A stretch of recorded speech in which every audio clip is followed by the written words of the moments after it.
Hi, Dad. What's going on? Nothing. What's going on with you? Nothing. I'm excited. I really am. I'm pumped to do the live tonight. Boring. What's that? Boring. Okay.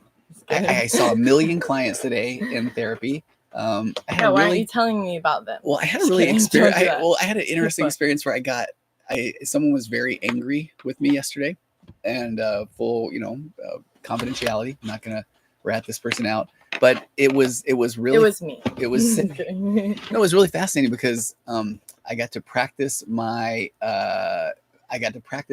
sitting with the discomfort of somebody that is really in pain, and they're in a tough relationship, and they really felt the need to want to blame somebody for their relationship not going well. And so as the therapist, you get blamed about that stuff often. And so they were saying that I had promised that everything would be great, and had they known that the relationship could actually get worse by coming to therapy, then they never would have come to therapy. But then you don't know if your relationship is going to get worse or better till you go to therapy. Worse? It's a good question, and it's a one that I'm used to, in a sense of when you start to really try to look deep into your relationship and uncover some problems or things that you've maybe ignored, then it's going to bring up emotions and feelings, which is a good way to start tonight in talking about. I can't say enough that, okay, so we're wired to get rid of discomfort. So if I feel bad, then I'm going to say, why did you do that? Or I wish you would have said it a different way. Or so there's these ways that we want to alleviate our discomfort. But another big one there is that we stuff our feelings. I mean, that's kind of I think the human condition. So we're wired as well to just when we start to get really big feelings or emotions, that we don't want to just let them in. We don't want to just sit with them. And so then we will try to, not cry, not get emotional, or we get really loud and really emotional because we want somebody else to tell us it's going to be okay. Mm-hmm. And so this is one where when people start working on their relationship, sometimes they find out that they're not exactly showing up the way that they think that they are. They find out that maybe it isn't always just their spouse's problem. And so then that's uncomfortable. So then what do they want to do with that discomfort? They want to blame somebody. And oftentimes it's the therapist. So do you know what, like, the most recent stupid thing I heard was? What way? Like this idea that like you only care about something if you get angry about it or like passionate about it. Okay. What do you think about that? I love it. Just kidding. Oh. That's like so wrong. So I think I know where some of that resonates or resides, because when you're working with couples, if someone is completely indifferent in a relationship, if they just don't care at all, that's actually a pretty bad sign. So if somebody is angry in the relationship, it does mean that they do care. I mean, because they're angry because maybe they don't feel seen or heard, or they're angry because this particular thing keeps coming up in the relationship. Yeah. But when they get indifferent, then it's kind of like they just don't care. That's like when you get over a relationship, I feel like. Okay, talk about that. Like, I used to hate my exes, Mm-hmm. And then it's like when you finally get over it, it's like, why am I hating? Like, I actually, hating gives energy to something. Yes. And that probably shows that you care about it. And sometimes can be in a toxic way. Yeah. Yeah. So it's just, I don't know. Yeah. I feel like hating, it's just wasting energy for yourself. I feel like. I think so. You're wasting emotional calories. It feels fun sometimes. But it was fun sometimes. And it's normal though. I mean, it's a normal part of a relationship though, because you are going to feel feelings. And then again, it's what do you do with them? And in a healthy relationship, we're designed to deal with emotion in concert with another human. So if you are in a healthy or safe relationship and you're going through it, then you're able to be able to express yourself, and then have that person be curious and say, how can I show up for you? Not, geez, get over it. Not a big deal. Or, why are you telling me? Or some of those kind of things. Sophie said, how can you interact with a narcissistic mother-in-law? It's so tough. Okay. Thank you for being here. This is one of those areas. It's a safe space, and it's really, really difficult because a narcissistic mother-in-law in particular, I would imagine that means that it's your husband's mom, and we've got a whole thing there where a lot of more emotionally immature mothers then do view the spouse of their sons as, and it sounds kind of funny, but a little bit of competition. And so that's right? A problem. It is, and it's pretty common, and it can often want their son. No, I mean, no, they don't. That was not even a pause, but it's like they feel like this is where if I you're saw a weird side of TikTok about that. Did you? Yes. Okay. There's like, if any of you are on here, stay, you need help. It was like this weird side of TikTok where it was like this girl and she was like fantasizing about like screaming at my son's future girlfriend for like taking the only woman role out of his life or something. Well, and that so really that's weird. What does that stem from? So it stems from, so when somebody doesn't have a clear sense of self, then they only get their sense of self through what they do for others. That's that human doing. So if they feel like that they are only necessary because they are taking care of somebody, and so then their son becomes like this extension of them. So then no one is going to be good enough for their son. But there's also the subconscious feeling that then, and if someone then takes their son away, then they may not have as much of a sense of self or purpose. And they'll be like alone. Yeah. So then it's like, so then I just need to make sure that this person's good enough for him. Mm-hmm. So now all of a sudden, and that goes back to that, when somebody needs external validation, the unhealthy way is, so if a mother-in-law doesn't feel good about herself, then she's like, okay, well, I will now determine whether or not you are good for my son. But then she's like, and I'll know it when I feel good about it. But then she doesn't even know what it would take to make her feel better. She doesn't know anything either about their relationship. Right. Like, well, she's making assumptions. That she does, but like, exactly right. You don't need to put yourself in those shoes. Like, no. That's your son's. Okay, I like. Let's see. Do you see that one? Electric Girl. Is that typical of all personality disorders? A lack of a sense of self. Absolutely, it's the false self. So people with personality disorders, they typically then, the way they get that sense of self is in interacting with another person and then trying to figure out a way to take out that one-up position. To then, it's almost like, okay, I don't feel good about myself, so I need to interact with somebody so I can make myself feel better. Instead of, I feel good about myself, now I'm going to go interact with another person. Ashlyn said, how do I assert boundaries with a mother-in-law like that? Okay. I think that's interesting because, like, how do you do that? Like, how do you balance, like, wanting to, like, respect them, I guess? Because it's like there's someone that you love's mom. Yeah. And also just, like, not wanting to interact with them at all. I know. and knowing that that's probably not going to be best for the relationship if I never interact with her. I guess. Yeah. Actually, maybe have some cases like this currently. And so remember, a boundary versus an ultimatum. So a boundary is a me thing. An ultimatum. There's a new season of Ultimatum, you guys. It's on Netflix. What is that one again? It's like South Africa Ultimatum or something. It's what do magical. What do they do? They like switch. Do they like switch husbands and wives? It's low-key like a swinger thing when you think about it. It's like they like throw each other with a bunch of other couples and like see if they'll cheat. Kind of. For real? I'm pretty sure. I mean, it makes sense the way, that kind of a reality show. It's fantastic. Okay. They don't switch partners to work through their childhood trauma. Well, sometimes, normally that doesn't happen. Okay. It's kind of like a horrible show, but it works for some people. Okay. So let me get back to Ashlyn here. So the boundaries. How do you assert boundaries? Yeah. So remember, Ashlyn, ultimatum. We often think we're setting a boundary, but we're given an ultimatum, and that might look like, hey, you can't talk to me that way, or I need you to respect me, or and that's where we often think that's a boundary. That's an ultimatum. So, and what is bad about that is an ultimatum, when we think we're setting a boundary with an emotionally immature person or someone with narcissistic traits or tendencies, all the way up to full-blown narcissistic personality disorder, is you're issuing a challenge. And that's basically like saying, hey, don't think about that green polar bear. Because, and if you're saying, hey, don't talk to me that way, to the narcissist, it's like, oh, I will talk to you that way. So this is what I have to do to like push your buttons. Yes, exactly. You were handing her buttons. You're showing Ashlyn, in this situation, if that was, I'm not saying specifically, we know that that's what the interaction is for you. But if you're saying, this is important to me, so don't do it, you basically just said, this is important to me, so if you really want me to react, then do this. So a boundary is that if you do this, then I will. So it's like, hey, if you're going to talk to me that way, then I'm going to take off. And the challenge is that you are not going to get the person that you say the boundary to then say, oh my gosh, I'm so sorry.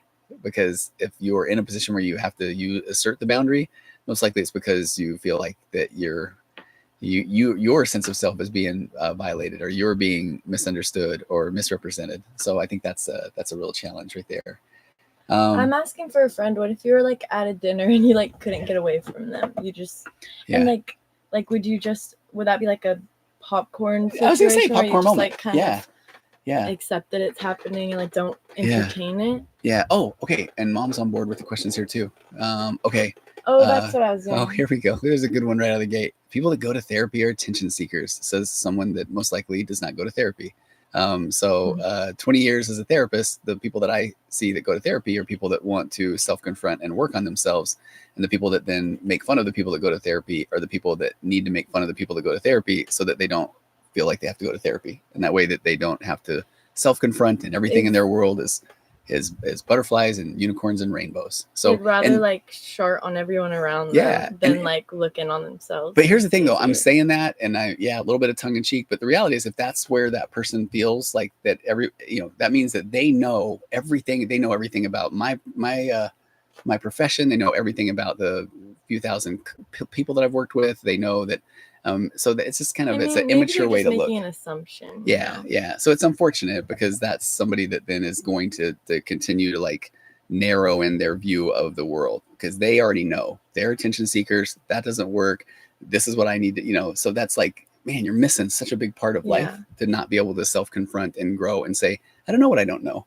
That's like, no, I know, even though I don't know anything about that, but I know. I feel like you can't like force anyone to go to therapy either. You just have to like want to. It's like you can't like force someone to quit drinking or like anything. You have to like decide for yourself.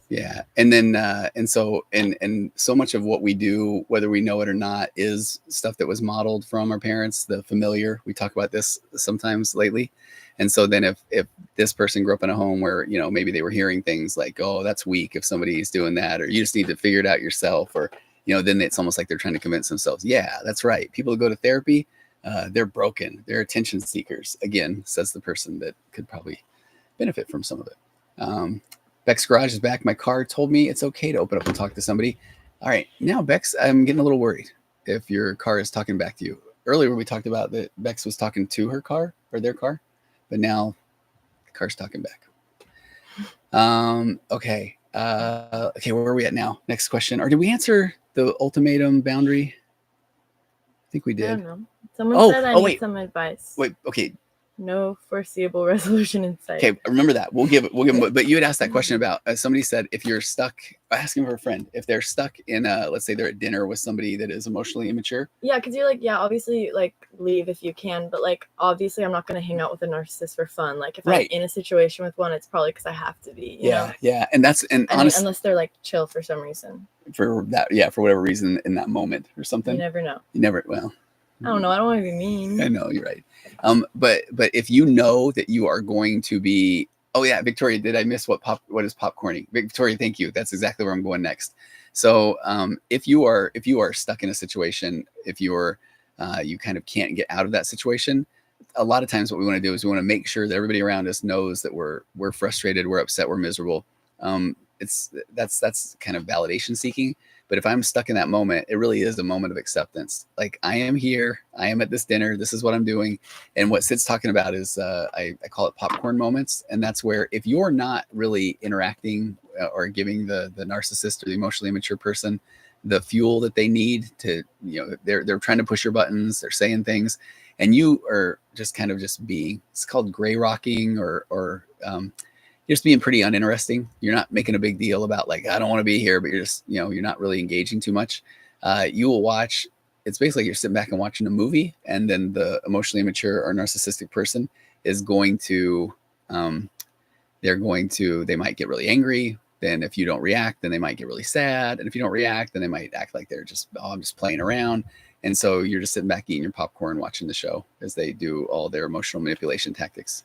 And honestly, like, if a narcissist is hurting you, like that, you're so valid in your feelings, but sometimes there is a point where I feel like you can kind of like just, in some situations, if they're less toxic, you can kind of just like decide what hurts you and decide what's just kind of like a joke and funny. Because I'm sorry, like a lot of times when they're just like pulling for like attention, and they're trying.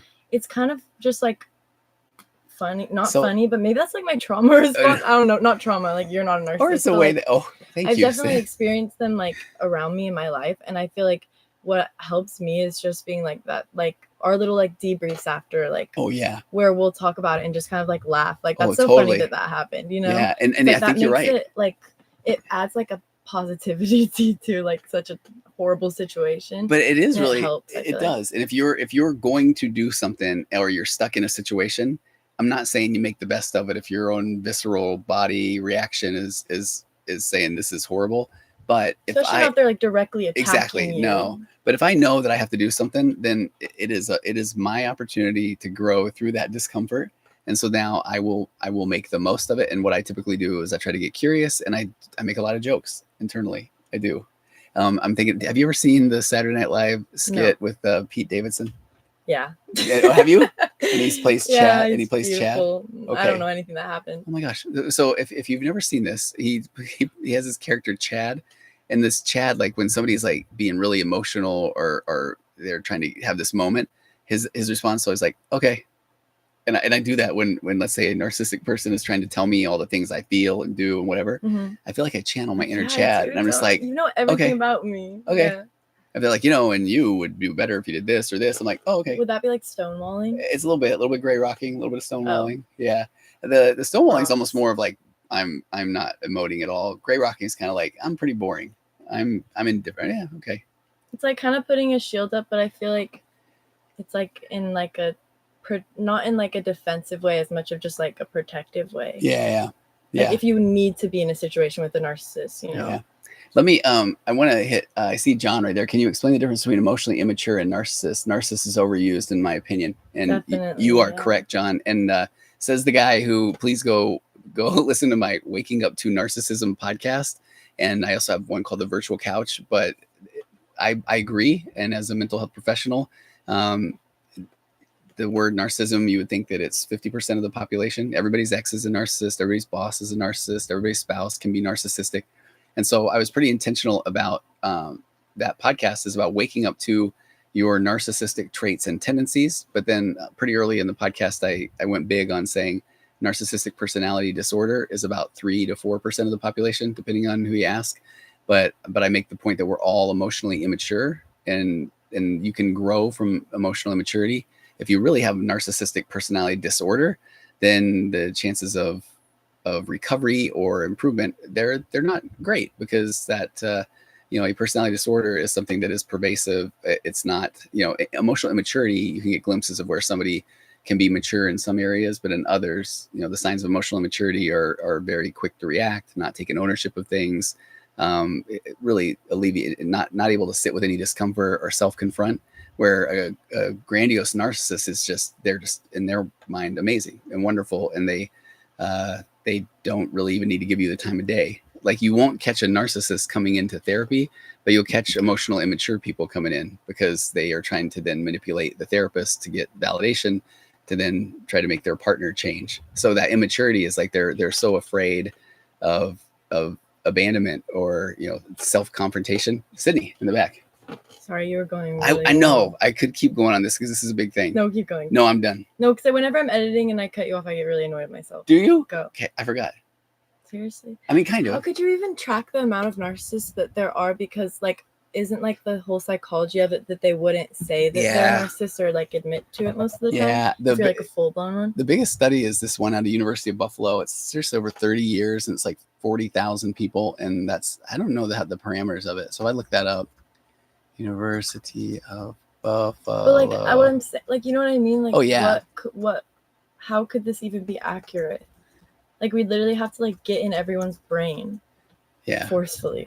Yeah. Okay. Let me see. So this is saying, okay, this is the one that says men tend to be more narcissistic than women.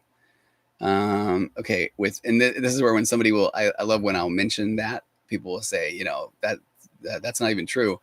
This is 3 decades of data from more than 475,000 participants. A new study on narcissism from University of Buffalo School of Management reveals that men on average are more narcissistic than women. And then they cited this in the Journal of Psychology, the Journal Psychological Bulletin. The study compiled 31 years of narcissism research and found that men consistently scored higher on narcissism across multiple generations and regardless of age. But here's why I think this is interesting. It says narcissism is associated with various interpersonal dysfunctions, including an inability to maintain healthy long-term relationships, unethical behavior, and aggression, says lead author Emily, PhD, assistant professor of organization. Okay.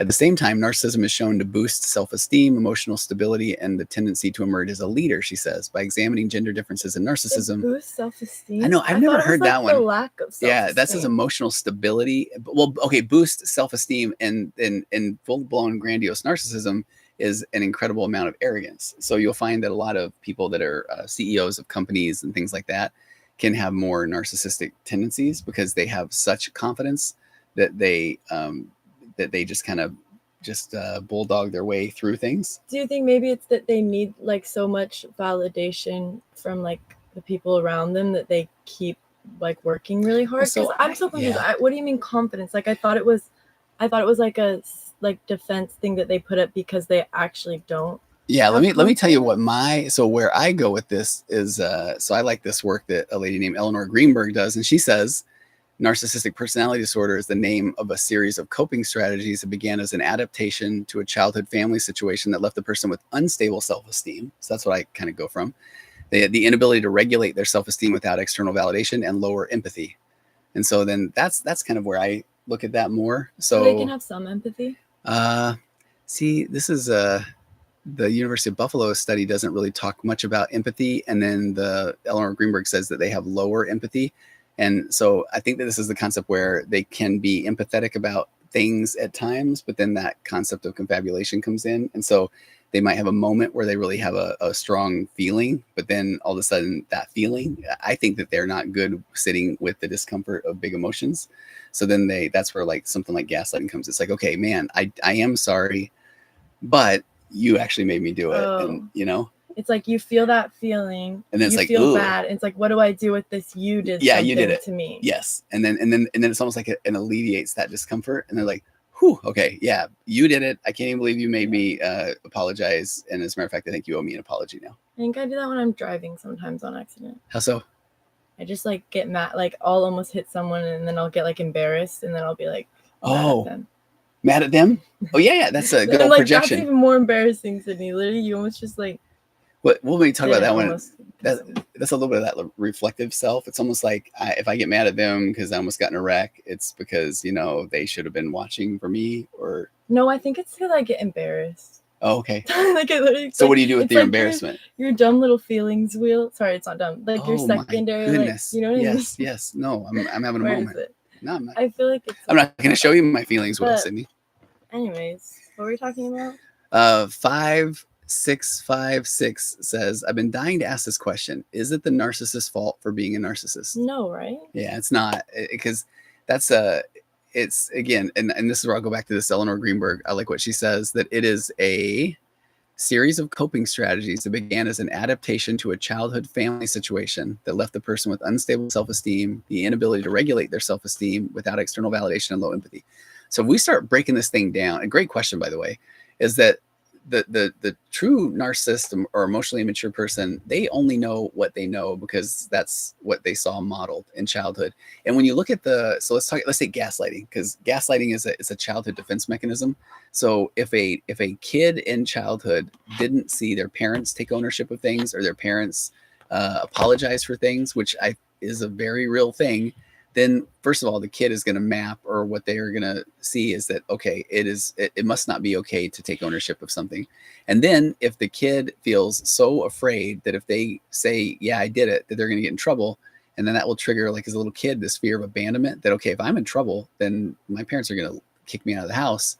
Now all of a sudden then, oh, I didn't do it. As a matter of fact, she did it. Yeah.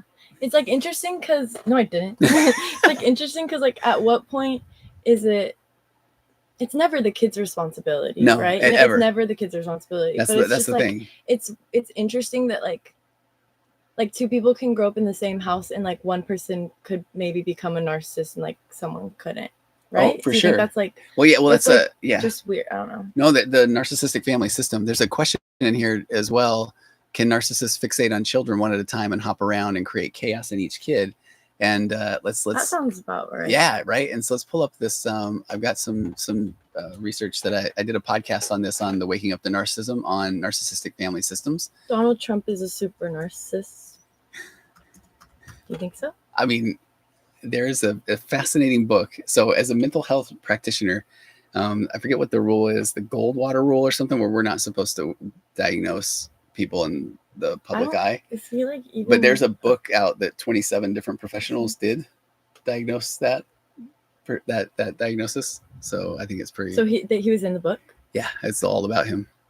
It's that makes fascinating. Sense to me. Okay, so creepy. So let me kind of go through this.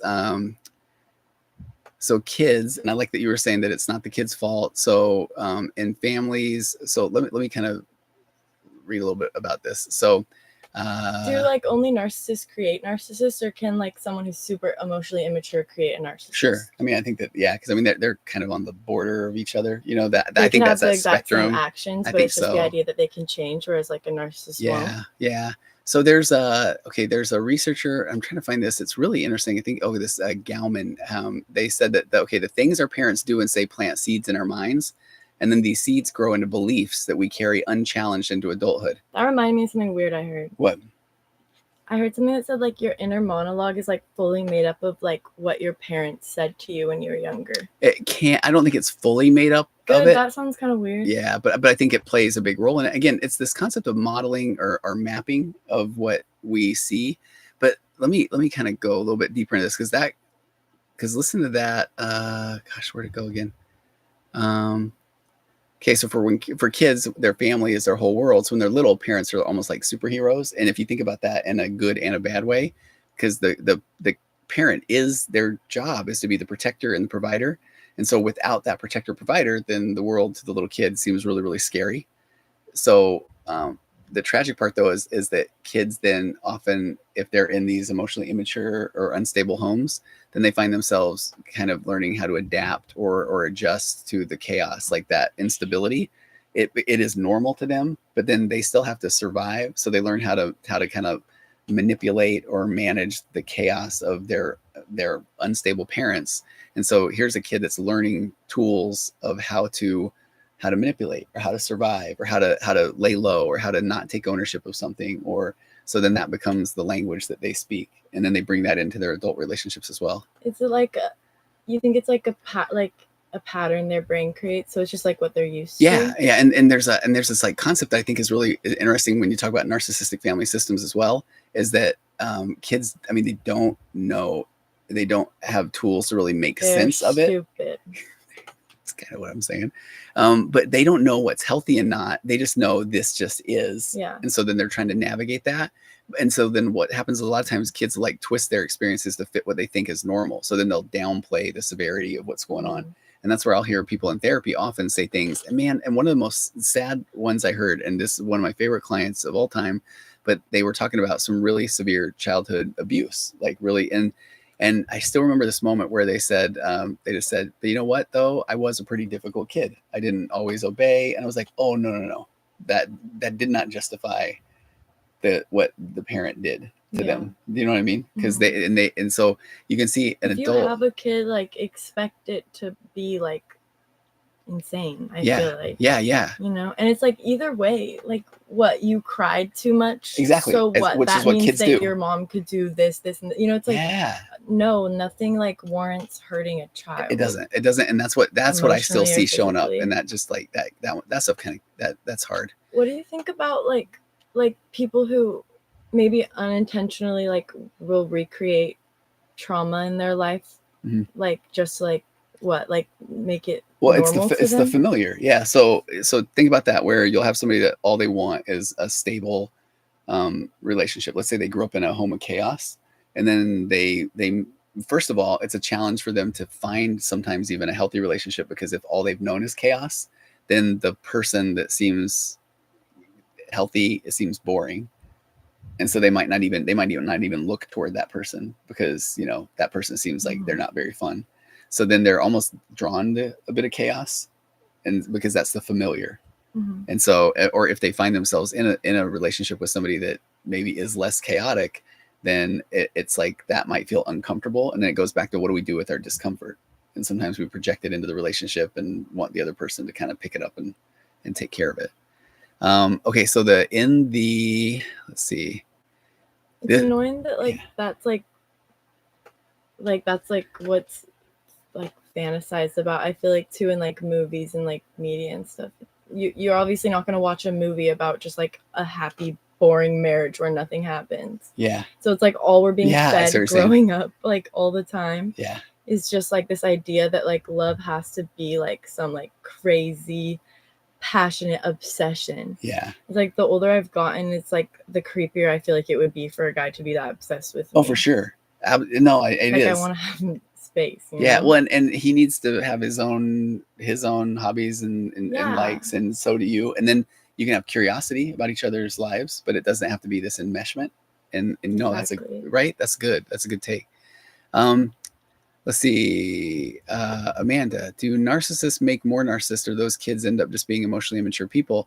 And I mean, I think that's a great question. I think we're talking tonight about what is being mapped by the parent, or by the child, or what is being patterned by the parent.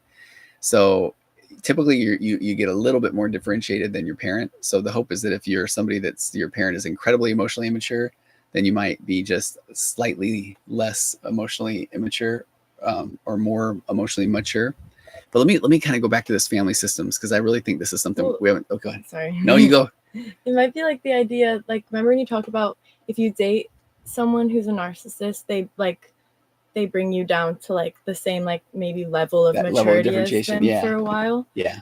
Maybe it's like that, like with your parents, like of course you're gonna like start down here, and maybe it depends on who you are in the family system. Yeah. Because like some people are favored more than others. Yeah. So they might go out with a little more arrogance or confidence. Yeah. Or like maybe if you're like not favored at all by the narcissistic parent, then maybe you're like, oh, I don't want to be anything like them. I'm not going to do this. Yeah. But then if you're like the golden child, maybe it's like, and you're getting validated all the time by this like person. I think so. Maybe you do bring it into your other relationships, but that is just like the thing of like breaking the chain, right? Like well, it is. Trauma. Yeah. Well, and I like to think that, so, I mean, I was pretty emotionally immature and needed a lot of validation without knowing that, because, maybe let's say growing up in a home where I didn't get as much validation. So then I'm saying I will get it. I will now get it in my relationship. And that can be pretty emotionally draining. It's creepy. It's like you're addicted to like a drug without knowing or having like a choice, you know, because you don't even know. It's been like created since you were young, and then you're like searching for it and all these terrible people, and then when you don't find it, like fill that void, Tony? Well, therapy actually has been a wonderful thing, and mindfulness and meditation, and I feel like I'm in therapy every day for 8 hours a day for the last 15 years, and it's been amazing. I am, and I think it's great. But on that note, though, we talked before about when you need external validation to make yourself feel better, which for the most part we all do until we don't, then what you're basically saying is that, okay, I don't really feel good about myself, so I need you to make me feel better about myself, but I don't really know how I feel, so get trying, and then it's like that person, if they aren't really telling you how amazing you are, and even then you might feel like, I don't think they're being genuine. So if you need external validation to feel better, it's like I don't know, it's a really unfair game you're playing with yourself, because you're it's an unfulfilling like cycle, like you're never gonna feel full, because like no one else can like make you feel good except for yourself. Like you're just gonna seek it forever, I feel like, right? That's kind of what everyone goes through. It's like you just keep seeking it from everyone around you until you give it to yourself, and that's like literally, like you say, like give it to yourself. I still don't even know what that means. I feel like it's like kind of something you have to get to, like how you validate yourself. Or is that what you mean? Yeah. I mean, and it is an odd concept, because when we don't know what that even looks like, then it seems like, okay, I don't know, what do I do? Just pat myself on the back. But it's the more that you can kind of be okay with being in your own head or being yourself. Or if you're a girl, take a break from men. If you're a guy, just take a break from like, it's like when you're searching for like a girlfriend or a boyfriend, like you're kind of, a lot of times when you're in that low state, like that is exactly what you're doing. You're just searching for validation. And that's why I used to have like dating apps, and I had to delete them because I found myself just going on there to get complimented and nothing else. Yeah, that's exactly it. So yeah. So then, take a yeah. So if break. you don't feel good about yourself, now let me get on here and see if somebody will make me feel better about myself. We don't necessarily think or say it that way. Let me kind of go to this thing. We're talking about No. child or so I think no, I don't want you to comment, of course. But children that grow up in emotionally immature or narcissistic family systems, here's some of the challenges they face. They're often caught in the middle of parental conflicts, and so they're either trying to manage each the parents' emotions, or they sometimes feel like they have to pick sides, because an immature mom or a narcissistic mom or dad, then they are going to need validation, and since they aren't getting it from their spouse, that's where they triangulate with their kid. So like, man, because I heard a story not that long ago about somebody just saying, your mom's gonna take away the family pet if you don't shape up, kind of a thing. And that's, so now the kid is like, holy cow, that makes me feel horrible. So now I need to go appease mom and dad. I don't feel good about what he's saying. And then why are they taking the dog away? Because I'm a kid. I don't know what I'm doing. So it can make the kid feel just so confused. Yes.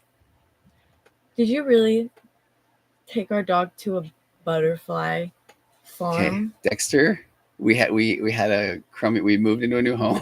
We had a bad backyard with mom as my witness here. He really did get a little bandana, and he went to the family's last name was the Kleins, and he went and lived on a little ranch, and he lived happily ever after. I know, but it's so real.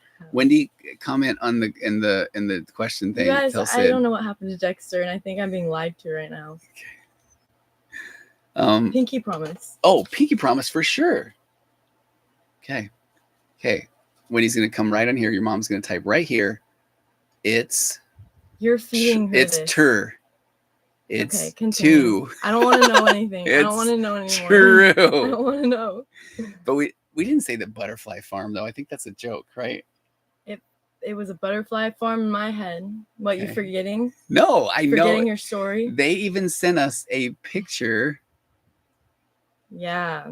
Sure. Of him. Getting that right now, aren't you? With his bandana on. The bandana means nothing to me. I don't know why this is confirming. Now, the fact that his picture was on magazine newsprint and it had like a dog food commercial thing by it, it's irrelevant. It was a real picture. Nothing. Okay. Laura D, all this confirms so much for me. Okay, good. And I will get to the narcissistic family system thing, I promise. Go get Sarah Taylor, I just finished filming mock sessions for my counseling classes and open TikTok to this. Okay, that's funny, Sarah. Man, I remember when you're in what? Oh, this. No, when you're in therapy school, you have to it's so funny because you have to almost pretend that you have to do these mock sessions, and everybody ends up. I still remember you'd have to do this treatment plan, and you'd say, well, I actually think the dad needs individual therapy, the mom needs individual therapy, they need couples therapy, the kids all need therapy, and the pet needs pet therapy. And then you'd be like, that's an A+. But then you get in the real world and you're like, that's $1,000 a week, so that isn't going to work. And dad doesn't even want to go to therapy. Mm-hmm. He thinks it's the mom's problem anyway. So anyway, the mock sessions are really fascinating. Okay, look at this. I'm determined. We got through one of the things for kids that grow up with emotionally immature parents, that they often get caught in the middle. They live in a world of reality shifting where words and actions constantly contradict each other. That thing is a trip. So that's the emotional inconsistency of the immature parent, where they will say something like, hey guys, we're going to go to Disneyland. And the kids get all excited. And then a week later, then the kids are like, so are we going? And it's like, what, am I made of money? So the kid starts to just feel like, I don't know what I can trust or what I can count on. So that's that concept of the reality shifting. They deal with parents who are either too involved or too distant. Like they're either under a microscope or they're completely overlooked. So when the parent wants to feel like I'm a good parent, now I'm going to hone in and to do your homework, or you got plans, why don't you have a job? Oh. And then other times they just disappear. And then if you're a kid, all you want is attention. So at some point you'll take anything, right? Oh, for sure. Good or bad. And that makes sense if your parent is just trying to control you to make themselves better, and that's the only time that they're ever in your lives. It makes sense why you would go to say a controlling boyfriend, and that would feel familiar. Absolutely. Yeah. Hey, mom said that's how you know it's true, because why would we make up a bandana? And then the bandana has nothing to do with the reality of the story. I think my dog is dead. Well, that was 30 years ago, unless your dog's the world's oldest living dog. Oh wait, no, you're not 30. Okay. Okay, Jennifer Leach O'Neill sent all these roses. Do you know Jennifer? No. I just saw the O'Neill. I didn't know if that's oh my God, is it Jenny? I thought it would be Hannah's mom. Okay. Jenny, thank you. I love you. If that's best, I know. And I was you. like, thinking, was Hannah going to come in here and say hi? Or is she like, what's Hannah doing right now? I'm like, I never call her by her full name, so that looks so weird to me. Jenny, thank you. Aw, miss you. Okay. We're neglecting your daughter. She's in my room right I now. was ready to make her a TikTok therapy star. Okay. Is there anything you can say or do to motivate good behavior in people who have narcissism? No. Period. Why are some people attracted to abusers? Watched a friend take 3 in a row with each one worse than the last. Yeah, I've kind of seen that with one of my friends right now too. Yeah, it's like the fixer or there's a couple of things. One is when somebody doesn't feel good about themselves, then they do almost feel like I don't deserve better in a sense. But I think another, I know I'm saying familiar over and over tonight, but the familiar is, she said I'm Hannah's auntie. Oh wait, Teresa. Oh. Teresa. Is that Teresa's Hannah's auntie? Got the whole fam. All right. This is okay. Then Hannah should come say hi. Hannah, come in here. Would she come in here? She know where we are? I don't know. I don't want to make her. Okay, yeah. She might be watching this. Okay, I hope so. Hannah, you don't have to do that. Okay. Don't worry. Okay. As you want to. So the narcissistic family system, though, all right, they might be asked to do more than they can do, because a lot of times if you have emotionally immature parents, then that term, the kid gets parentified. So then the kid is the one that has to, like, typically the oldest sibling has to now kind of be the one that's in charge of getting kids up for school or packing lunches or that sort of thing. So, and that's where you get the concept of an old soul, where it sounds cool when it's like for a blues band or something, but when it's a kid, it's because they kind of missed out on their childhood because they had to be parentified. What are you thinking when you just kind of like stare at me like that? People have called me that before. What? Old soul? Old soul. Old soul. And but your dad is not narcissistic, or right? Yeah, neither is my mom. I know. So I don't know what that means. Everybody's a little emotionally immature, though. Maybe. Right. Yeah. Okay, their feelings and thoughts are either criticized or ignored, and yours were so cared for. I don't know, man. They were, right?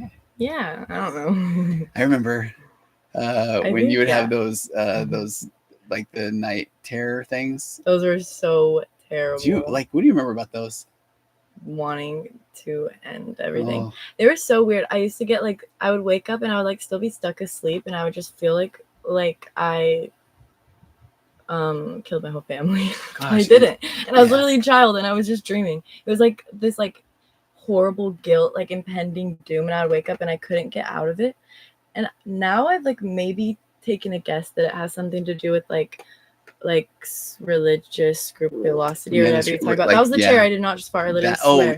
I heard that. I knew this was gonna happen to me. It's bad karma because I made fun of you, but I literally got to swear. Wait. Don't even be like that right now. But yeah, I think it might be from that. But what were you talking about anyways? Well, now I'm looking up the night terrors because I have a book about sleep disorders. I think it might be in my therapist office, but they talk about what happens is your brain sends this signal to the body that then the body is almost, I'm going to say it like the kids do, low key paralyzed while you're sleeping.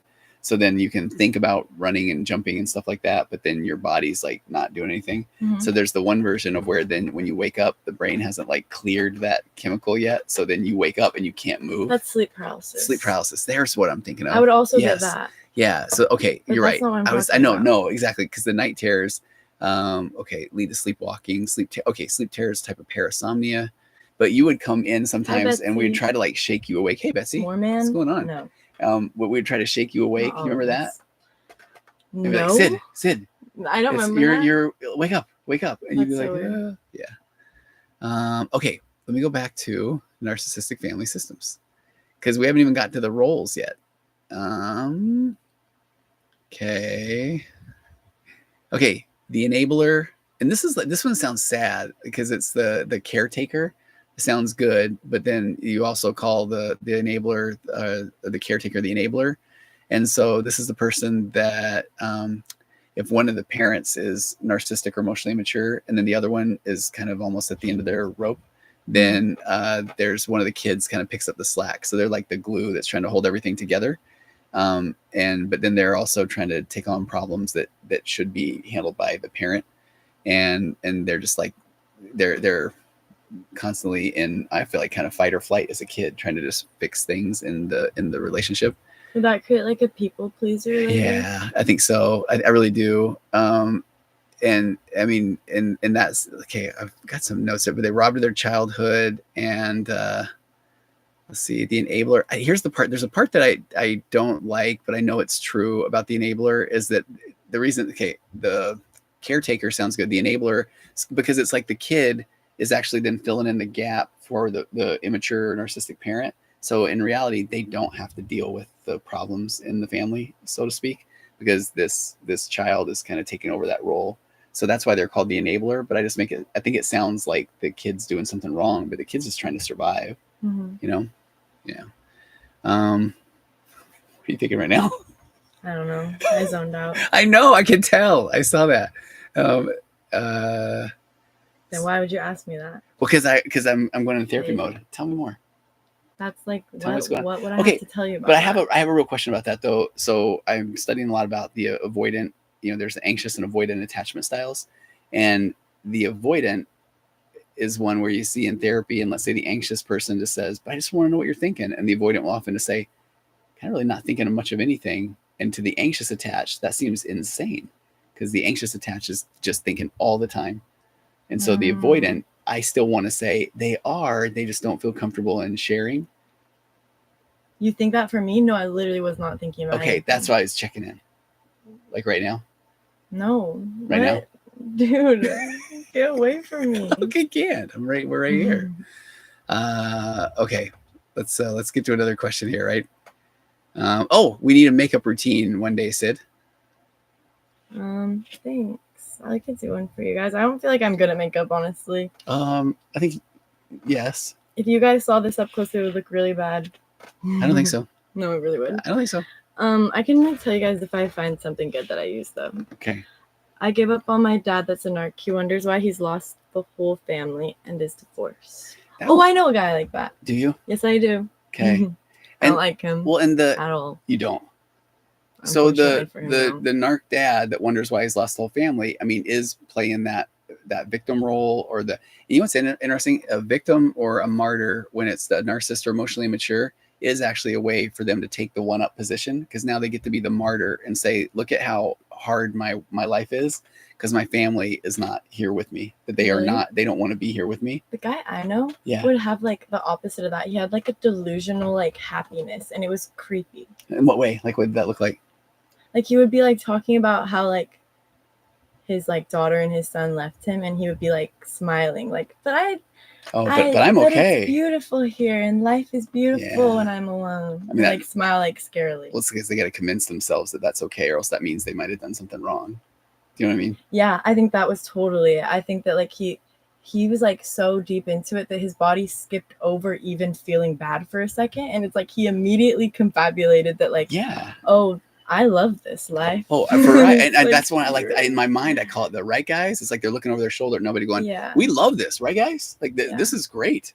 So in that situation, everyone left him. So he's alone in his house, just with his dog. So who does he like take out his supply on? Just people in public? Because he would like go to like the bar and sit there like all day and just like yell for sure. at people. Yeah. There you go. Oh yeah. I think I know. Yes. You know who it is? Yeah, I think so. Yeah. Do you want me to type it in there? Okay, look at this. Let's see, Joshua, he plays victim. You're so right. Okay, because the victim is the come rescue me. And so I've got this communication tool that I call the 4 pillars of a connected conversation. So if I'm going to have a adult healthy conversation with somebody, I'm going to go into it assuming good intentions, or there's a reason why somebody is expressing the things they are. I'm not going to tell them they're wrong. Because that's their feelings and emotions. And I'm going to get to my pillar 3, which is ask questions. Tell me more. Help me understand. Take me on your train of thought. I'm laying those out because the 4th pillar is to not go into a victim mode. Because as soon as somebody says, but what do I know? I'm just a dad trying his best, or I'm just a walking ATM machine. Then you want somebody else to come tell you how good you are. No, you're awesome. We do care about you. So the victim mentality is there to get validation. And then when they don't get the validation, then it's not like they just go, wow, that's not working. It's now that goes back to those popcorn moments. Now they might get angry. It's like, look, I've done my best, I've tried, and you guys need to understand that you're not perfect either, or whatever. And then if the person that they still don't react, then you're going to get the next one of like maybe sadness. Oh my gosh, I've blown it. What's wrong with me? And that's all just trying to find the right thing to get that the person to then rescue them. No, you're okay. Okay, Layla, I want the lip combo. That's all I ask. What is it called? Sachu? Are you looking at me? S. Wait, is this it right here? H. Yeah, this is my lip combo. I don't know these things. SACHEU. You look at me again. Is that what it is? I don't know. I'm gonna look it up. Okay. It's like a lip stain, and it's so good because like all my lip liners wipe off right away, and you can only get it on Amazon, I think, or at Ulta. It's SACHEU. It's so good. You should get it. Not me. Then, one should get it. Sure, you can get it. No, I don't want it. What are you looking for? I thought it was right here.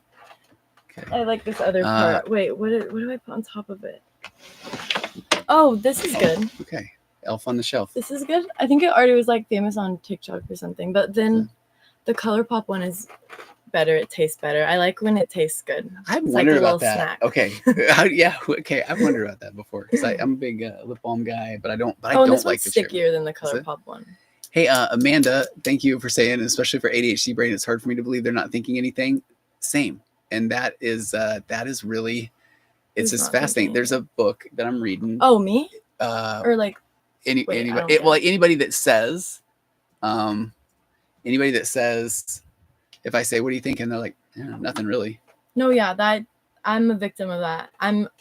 They're not thinking anything. I'm literally most of the time not thinking anything. Like, I feel like my brain never stops except for these weird moments where I'll just zone out completely. And maybe I'm thinking something at the time, but it gets erased from my memory. Okay, which that's fine. Yeah. This book is called Loving an Avoidant Partner, Understanding Dismissive Attachment Style to Bridge Emotional Distance. And because the dynamic I see as a couples therapist is everyone falls into this pattern of an anxious attachment and an avoidant attachment. And the anxious attachment, when they feel uncomfortable, they want validation. They want to know, is everything okay? And then if the avoidant was like, I'm fine actually, but yeah, sure, everything's okay. That doesn't sound very convincing to the anxious attachment. So then the anxious attachment will go a couple more minutes and say, okay, are you sure? Because you don't seem like everything's okay. And the avoidant, that's the part where I'm understanding that the avoidant is like, I'm still actually fine, but I don't know what I need to do to get you to feel better. And then I think that can we could be good to talk about this because I feel like you're kind of anxious. I'm incredibly anxiously attached. I feel like maybe I'm more avoidant. Yeah. Are you anxiously attached though? Have you been in your relationships though? I was in my first one, but in the last relationship I was very the complete opposite. Okay. I don't know why. Well, and I think back in the day, I think it's been quite a while now, but like attachment theory would say that you are an anxious attachment or you are an avoidant. And I remember talking to Mom one time, and I really liked her insight where I think we were talking about, so if I'm really anxious and if she's kind of more avoidant, but then with you kids, she was maybe more anxious, like wanting to know, is everything okay? So you can present a different attachment style depending on I might be avoidant, honestly, most of the time. Yeah. I need to start. I've never realized it until you start talking about it, and I'm like, oh, that kind of sounds interesting. But I think the good thing is that, well, here I brought up in this book, it talks about the 4 attachment styles, because I typically only talk about anxious and avoidant, but there's secure attachment, which is it's a land of unicorns and pots of gold and rainbows where people are securely attached. They don't need any validation and they're just good. I've heard of these people.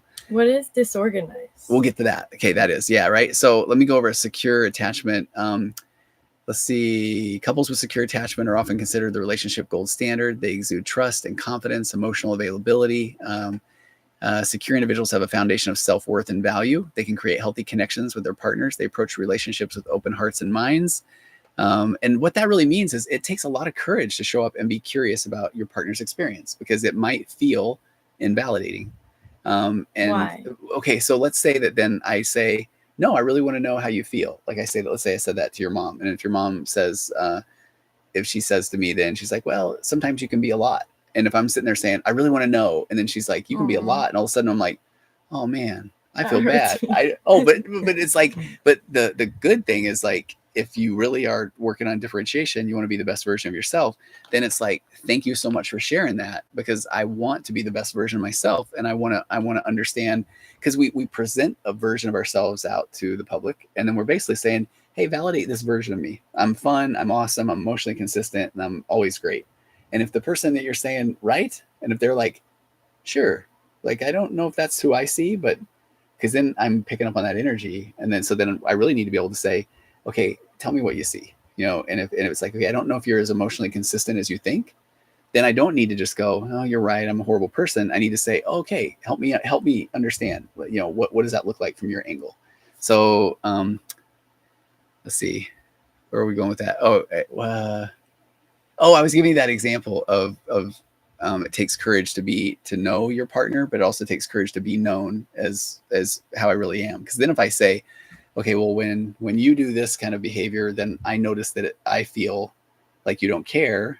And if that person's kind of like, well, that's a you thing, then I'm going to wish I wouldn't have ever opened up about it. So it takes courage to hear somebody and to be heard. Mm-hmm. Yeah. Is that what you're saying? Yeah, that's exactly what I was going to say, actually. Word for word. You took the words right out of my mouth. Okay. What's a disorganized attachment? Okay, yeah, let's get there. Anxious, preoccupied, dismissive, avoidant. Oh, see, this person did they did a different one. There's like people. Okay, this is why I typically only. Do you not know what it is? Not off the top of my head, because I typically work in the world of avoidant and.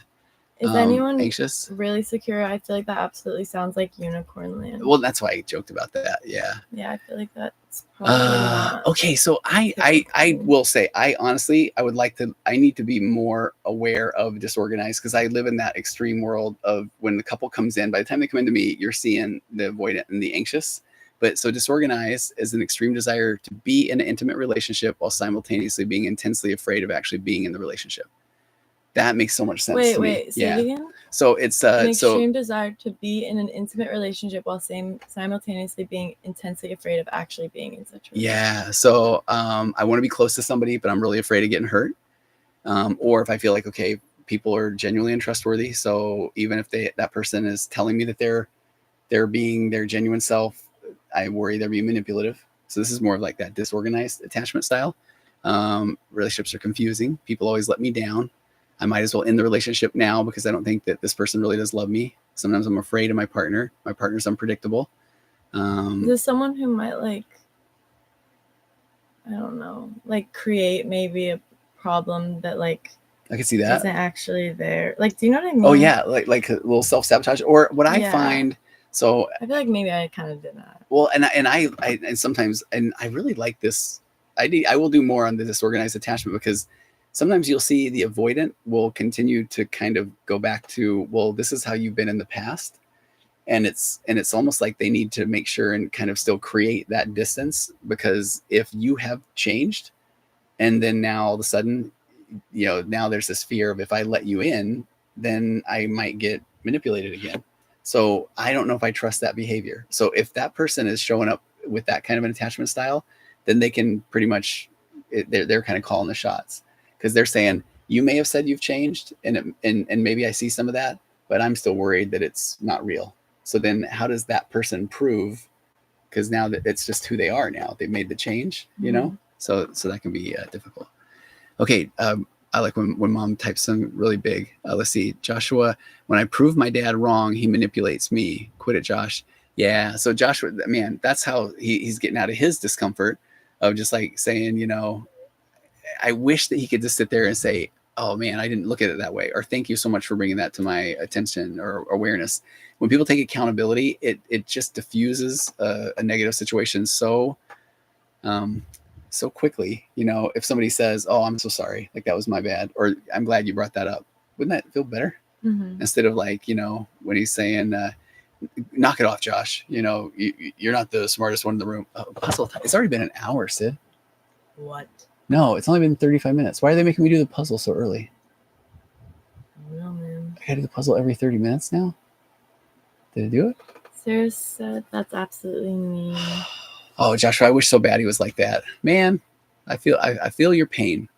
I do, for real. I do. Oh, and thanks for the little, that I just had a heart on my head. Disorganized attachment, Amanda. Oh wow, never mind. My therapist read me with that. I didn't realize that is me to a description. Okay. Oh, Kyle, what are the 4 pillars? So if you go look up my podcast, The Virtual Couch, and then just even if you do Virtual Couch, don't after Virtual Couch or my name, Tony Overbay, and 4 pillars of a connected conversation. But here's what they are.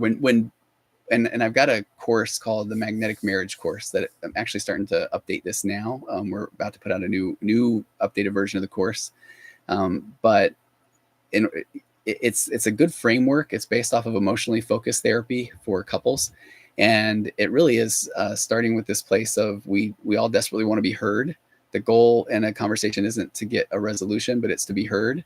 And so what it looks like is if Sid's going to say something to me, even if you're going to, I don't know, what's something you want to talk about?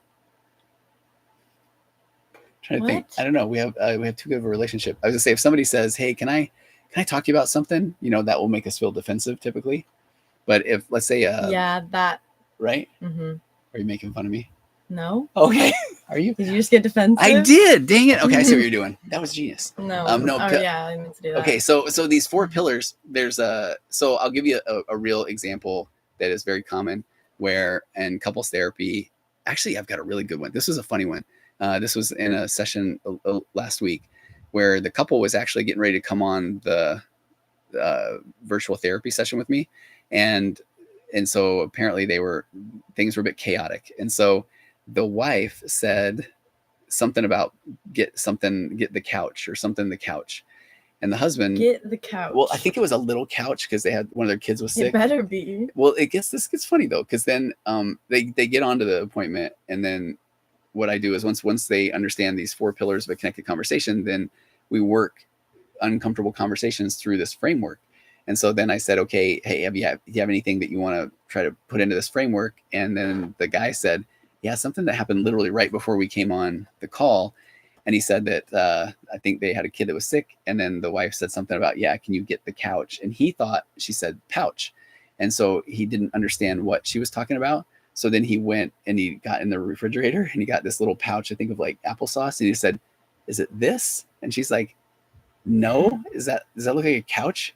And he's like, okay, and so they just did that. And then they didn't talk about it again. It just happened. And so then when we were talking about it in couples therapy, he talked about how if he let enough little things build up, then he got really frustrated or angry. And so then I said, okay, let's put something through this 4-pillar framework. And then he said, okay, what just happened? So then here's what it looks like is there's a pre-pillar where we all have this tendency to observe behavior and make a judgment. So he observed basically her getting frustrated and he made a judgment where he thought, okay, she just thinks I'm an idiot or she's super mad at me. So my pre-pillar of these 4 pillars is first to then separate your observation from your judgment. So if he sees her being angry, that's just something that he observes. The judgment is where he says she must be mad at me. So separate that judgment. And then that gets to this pillar 1, which is now I'm going to assume good intentions. My partner is not trying to hurt me. And so in that scenario, he would be more willing to kind of be a little more present, even though she is saying, that's not the couch. And so then the second pillar is that I can't tell the other person that they're wrong or I don't believe them, even if I think they're wrong or I don't believe them, because the goal here is to keep the conversation going. Pillar 3 then is I'm going to ask questions before I make comments. So then in that scenario, then he gets to say, hey, what was it that you were looking for? Or what did you want me to get? So basically like asking questions. And then she says the couch. And then the pillar 4 is not to be a victim. So if he would have said, okay, no, you're right. I never hear anything right. And I'm a horrible dad. And, I always get the wrong thing. Because that goes back into that victim mentality we were talking about earlier, where then he's basically wanting her to come rescue him and say, no, you're awesome. I'm so sorry. So those are the 4 pillars. And then what I want the couples to do that I work with is then now that he feels heard and understood, now the same goes where then she gets to share her opinion and what happened for her. And, and he has to do the same thing, assume good intentions, can't tell her she's wrong, etc. Okay. I'm finding Reddit. Do you want to do one? What's I know that one, the smirk of the narcissist. Yeah, I do you want to do that one in real time? Validated right now. Okay, do you want to read that one? Okay, it is Narcissist Reddit this was 4 story time. hours ago. Okay. Oh, good. All right. So, girly needs help. The smirk it's titled this. Has anyone else witnessed the smirk of the narcissist?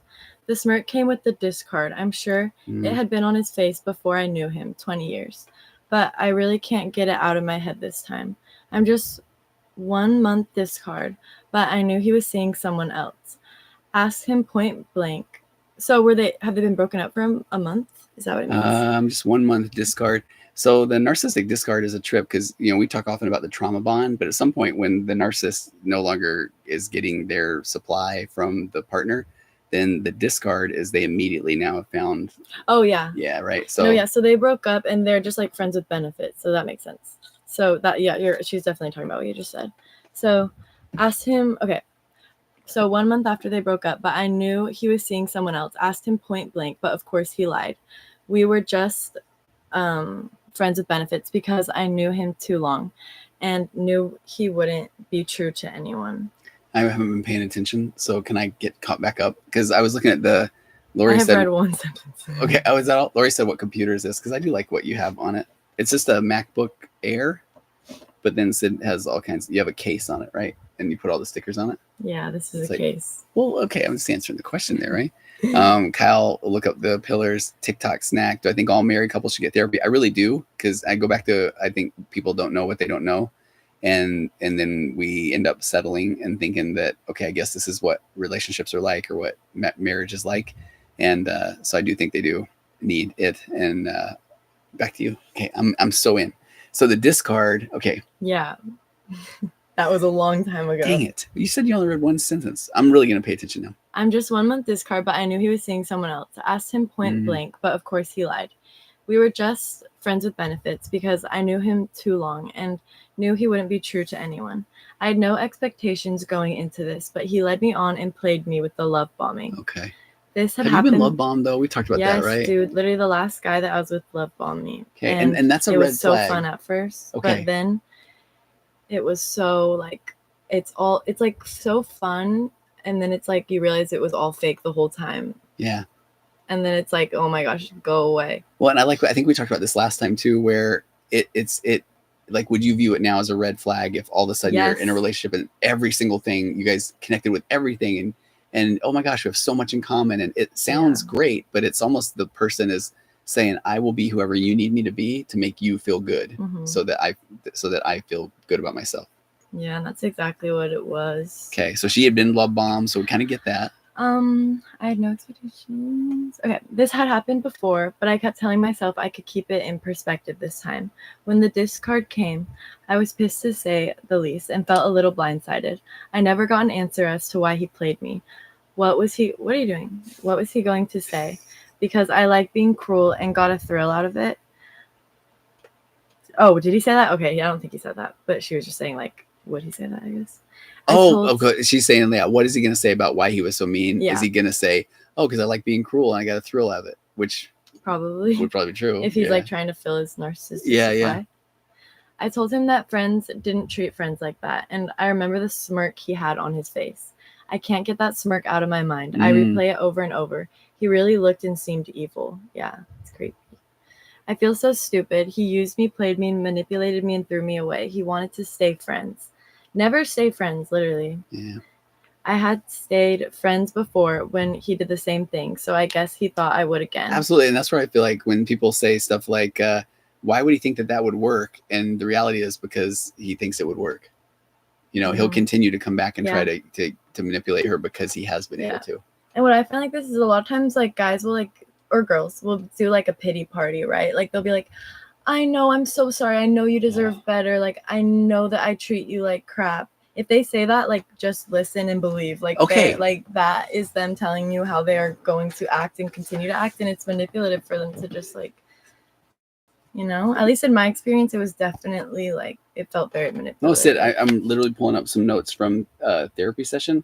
Of course, not going to rat out who or anything, but when somebody had said that they were thinking about ending the relationship with this narcissistic person, it was interesting because they immediately just started saying all the things that that the wife would need to do that will well, you don't even, now you're going to be on your own and you're going to have to pay for your own stuff and nobody's going to like you. And it's like, he just started going into this, tried the manipulation, and then he did the pity party thing. He's like, my gosh. And I can't believe, like, what are people going to think of me and all this kind of stuff. And none of it was about, oh my gosh, I'm so sorry that I put you in a position where you feel like you can no longer be in this relationship. It was, none of it was close to that. Yeah. I feel like if anyone is ever like fighting for you back when you do not want to be in a relationship, that is all the information you need to hear and see to not be with them. Because like if someone truly loved you and you're telling them that you don't want to be with them, then they would let you go and figure out your shit, you know? Yeah, for real. Yeah.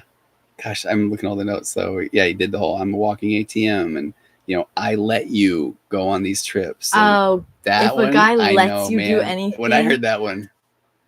No. We got to keep all the nice words. But I'll let you go ahead. You can go ahead and read. Okay. No, you see what I just did there? No. I just said I'll let you read. Oh, God, that's disgusting. I didn't even realize it. Honestly. My bad. I had no expectations. No, we already read that. I feel so stupid. He used me, played me, manipulated me, and threw me away.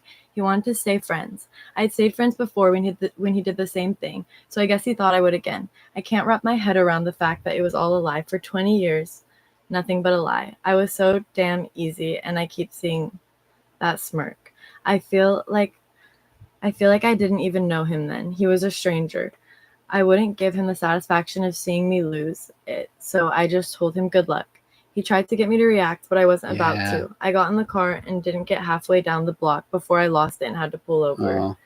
I went no contact and blocked him on everything. That's so good. That's huge. And that's hard for people to do, because and part of it is because like the smirk, the whatever, the discard, it makes somebody feel crazy, and they want that person to know that is not okay what you did. But then they just are basically going to him, handing them more buttons. You know what? Also, like I struggle with a lot. It's like even if I don't like the guy anymore, I'm so used to getting validation from them, and then when it's not there, I just like still crave it so much. Like even the same guy that like even if I like ended things with him, like I'll still just like I'll want him to like say that he misses me, even if I know everything's bad about him. Like I'll just like I won't block him because I'll just want to see what he would say if he did text me. And that's if that's what you're doing, then block them. Like, for real, Sid. It's like the best way to like get over someone is just to forget about them. Okay. Let me share this. I'm working on a new podcast where I'm talking about this reflected sense of self.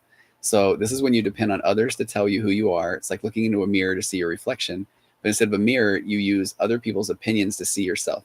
So the more you rely on what others think of you to feel good about yourself, the harder it is for you to handle criticism or feel less than perfect. So I think sometimes if somebody doesn't have a real well-developed sense of self, then they're basically seeing themselves in that person who just so easily discarded them or blamed it on them. So if the narcissist is saying it is your fault or I don't care about you, then the person is going to feel like, man, that must mean that I am unlovable, or I am not worth someone caring, or I am not worth someone admitting their mistake. And no, that's a them issue.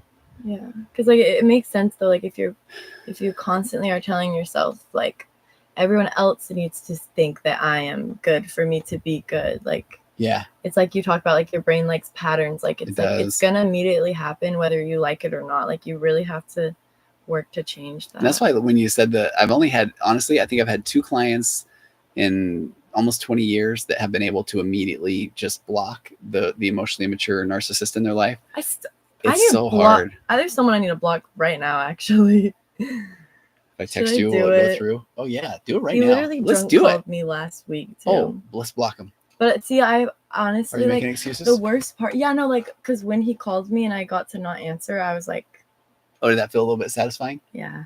Okay, if you're able to do that, then yeah, the more power. But like, why am I even still? I don't know. Well, I think there's a not a fine line. It may be dramatic. You're the only version of you with all of your nature, nurture, birth order, DNA, abandonment, rejection, hopes, fears, dreams. So you start from a place of like, check this out. I want to block him, but I don't. And I found some satisfaction. No, I think I want to block him. Okay, honestly. There we go. Block him after this. Do you have your phone right now? No, I don't. It's right here. Should I keep reading this? Wait, it's right, and people can see it. Okay. Okay. What? Oh boy. Anyway. But the smirk, she's asking, has anybody else witnessed the smirk? And I think that there is a smirk, and this is one where I've never talked. hot gossip or tea, or what do they Hot call gossip and tea. You heard it here, kids. Gossipy tea. Used to be my Away, hip hop name. Gossipy No. tea. No. Anyway, where was okay, now I'm forgetting what I was going to say. Doggone you, ADHD. It was going to be good too, because I've never talked about it before, and now I might not ever again. What was your gossip? So the smirk, the narcissistic smirk, is a real emotionally immature thing where people are trying to manipulate people through size and eye rolls, and so the smirks is kind of like, it's this immature, like, okay, you'll get it, you'll see. But I have, like, you think that I'm better. Exactly. And right. Oh, right. Yeah. So okay, that sort of thing. But the thing that the breaking news is, I have noticed this pattern where I have noticed the narcissist emotionally immature also comes with a little laugh, like before they say something. Always, it's like, okay, that's I kind of did it good. Did you do it? That's pretty good. Thanks. It was. I liked it. That's creepy. Okay, but that so do a creepy giggle. Well, I think, and part of it is because if you really look at it, and it goes into Emily's question about how do you develop a better sense of self. I think that it's almost like they are playing the role of, this is the role that I play to make you feel dumb. I laugh 3 times, I give a smirk, and then And it's just like, that's the sound that anyone makes when they think that they're better than you, and it's like, no one is better than anyone. No. Like, you're so annoying. Me? No. Okay, thank you. Emily, how do you develop a better sense of self is a great question. And this is one of the reasons I love this therapy modality, acceptance and commitment therapy, because once you start to recognize that maybe I'm not living life for me, but I'm living it for other people, which is this concept we talk about, the socially compliant goals. I'm doing things because I think I'm supposed to, or I don't want to let somebody else down. Then I need to start figuring out what works for me. And a lot of times people don't even know. I'm working with this person now, and they are at a new job, and they said that somebody at their new job just said, "What's your favorite dessert?" And this person said, "I didn't even know," because they said, "I'm so busy trying to caretake the emotionally immature person in my life that I don't even think about myself at all, because I'm constantly thinking of, oh, is this going to upset this person, or is that going to take it out? Are they going to take it on the kids? Or so a sense of self is literally just starting to say, okay, what do I like? And if the answer is I'm not sure, then start doing. And I had a lady on my podcast.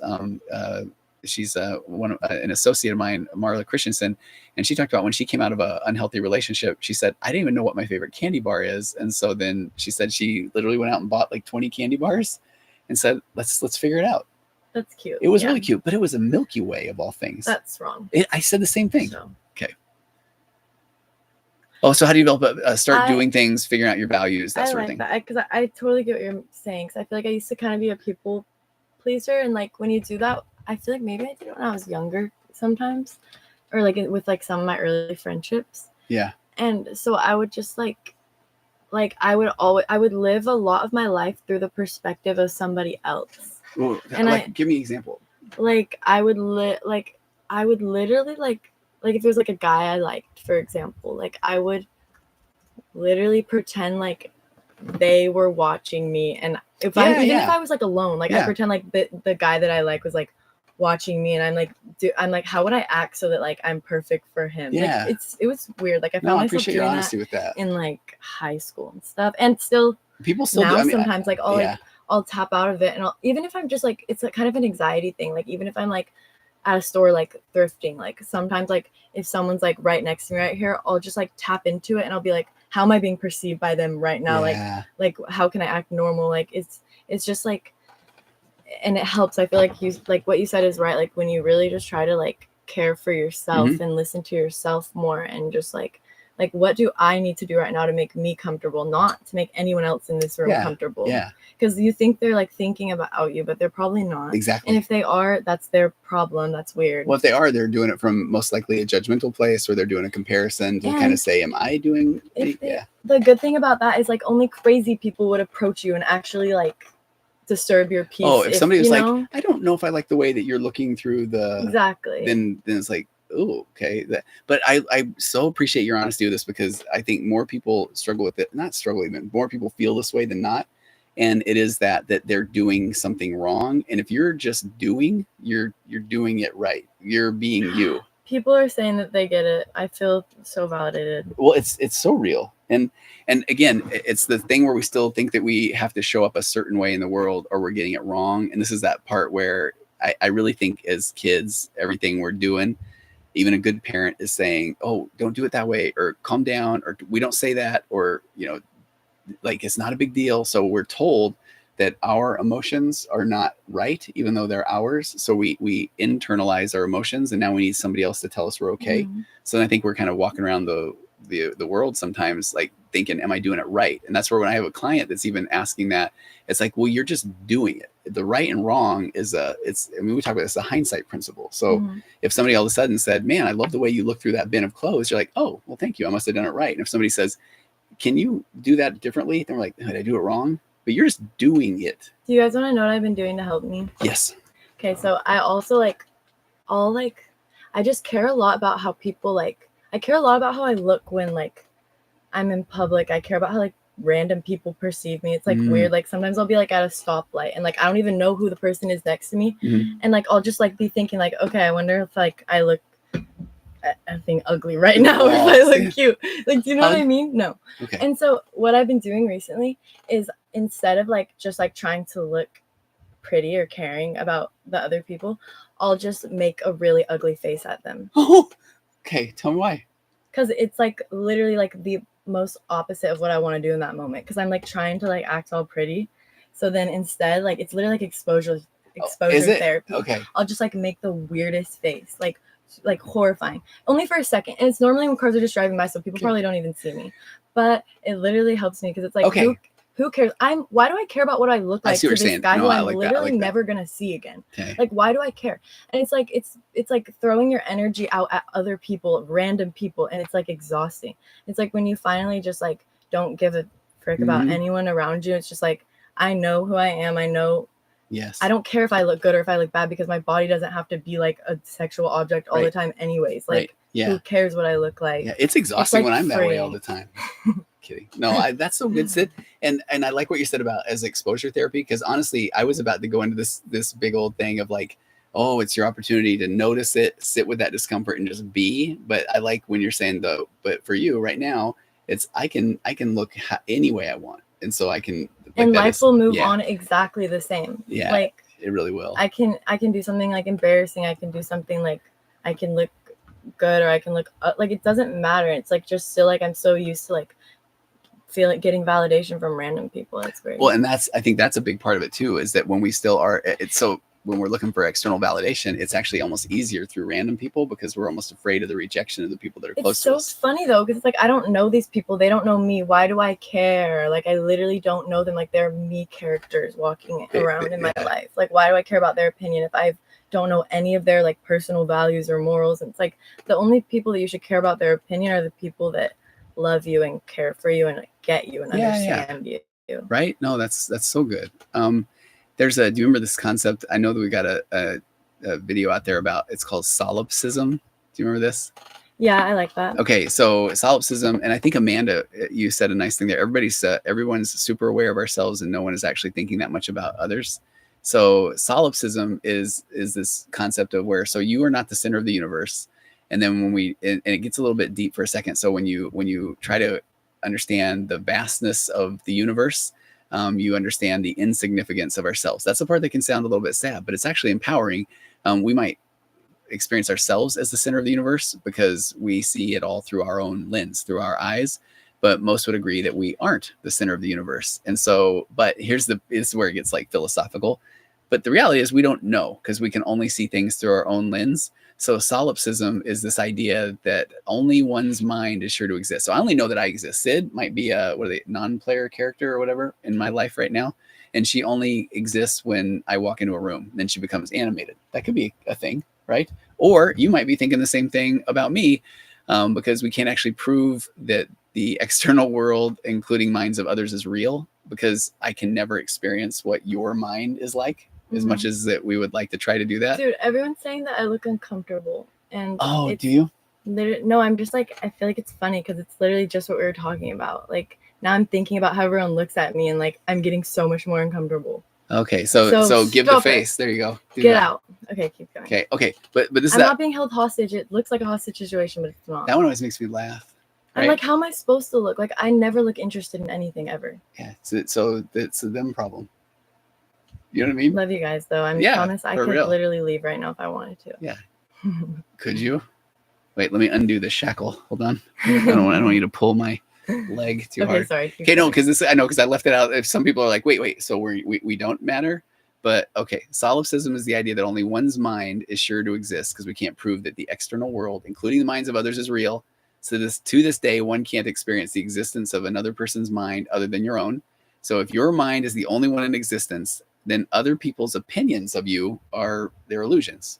So there's not really anything to worry about or discuss because they aren't real. But even though solipsism could be the reality, we seem to have this consensus that other minds do exist. And if that's the case, other people's opinions are real. But if everybody has minds kind of like our own, then they're all immersed in their own troubles, just like we are. The reality is you just get to choose what's real, right? You just get to choose what's real, and you get to base it off of what you feel is important to you, not what these random people think is important. Well, and I think this is what Amanda was saying, which I appreciate too, where if most people are immersed in their own problems as we are, and so they're probably not thinking about us as much as we would think they are. And if most people are so busy concerning themselves with what others think about them, then they really don't have time to really look at the people that they're trying to impress. So it's like the easy thing to do. Yeah. Right? Okay. So we've got wish communication with parents and children were more like y'all.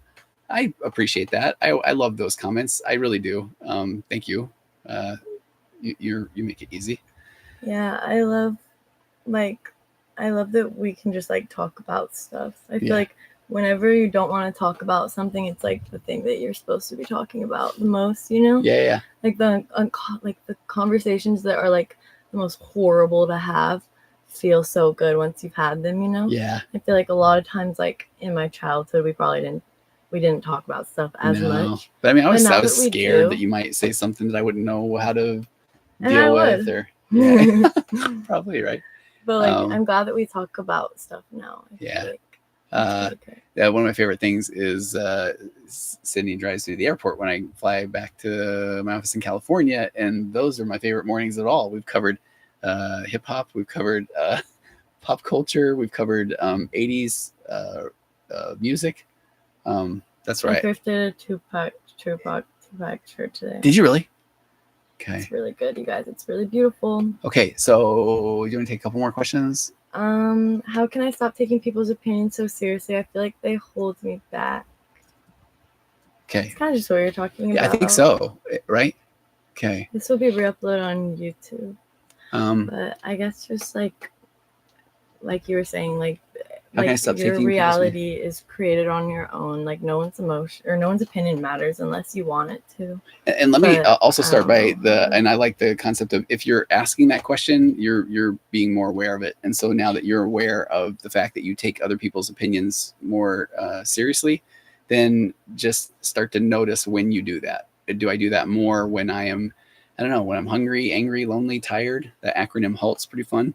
Or do I do it at the end of the day, the beginning of the day? And when are times where I'm not worried as much about other people's opinions? And I think one of the first things is like, we want to solve our problems right away to alleviate our discomfort.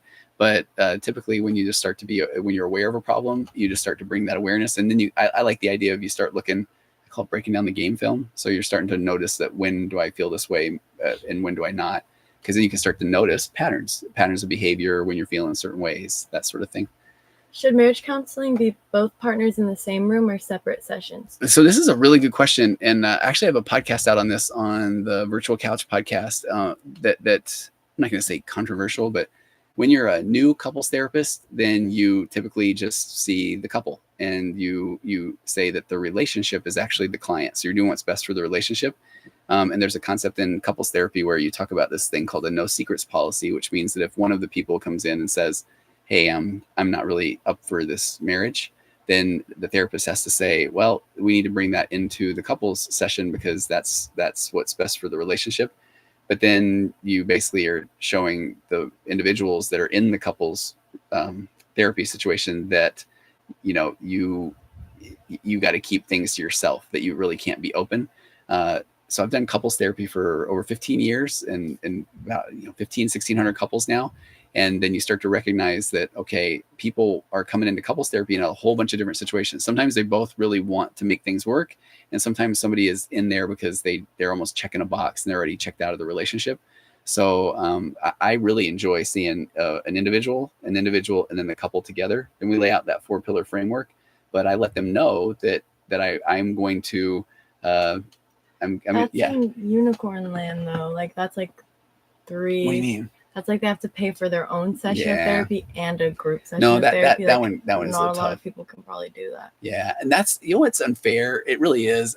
What's unfair is that when I made the joke earlier about when you're in grad school and you're working on your project, you just say everybody needs to go to therapy every week, all the time, and you'll be better. And I really think it would be amazing if that happened. And even though we're talking more about mental health and a lot of people's insurances are starting to cover mental health services, there's still maybe not quite enough therapists because people are now starting to open up about them. And the reality is, and I was a new therapist at one point, you don't know what you don't know even as a therapist. And so a lot of times when people can't afford. Were you bad at it first? I probably was. I mean, but here's the thing though, and I'm making excuses. There's some cool data that says that just the fact that a couple sets up an appointment to go to couples therapy, it's like they typically have I think it's a 40% improvement in their relationship because they're doing something about it. Yeah, I guess it's like you kind of just are there to guide a conversation, right? It's like you can't really be terrible at it if you just let them talk. Kind of. I mean, that is like the most basic communication skill that you teach as a brand new couples therapist is this concept of reflective listening, where it's like, okay, I'm finally stopping to say, okay, I can understand, I hear what you're saying, because we just get so defensive. But that's just the very bare minimum of real couples therapy. And because real couples therapy, you're coming to somebody and you're saying, we need help navigating uncomfortable topics and that sort of thing. So I don't know if I actually answered the question, but it's, I think, how was it put?